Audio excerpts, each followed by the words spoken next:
Zame je največja teorija zarote, če nekdo trdi, da ni teorij in da ni zarot, ne? Še posebej za kapitalom, kot je človeštvo.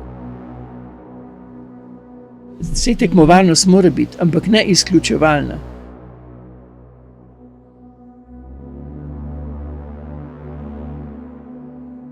Človek na jezi se misli samo na svoje, ne? Druge preskoči še boljše, če jih zbiješ, ne? Danes ni več čas za rumeno literaturo, razen na stranišču, da te bolj požene.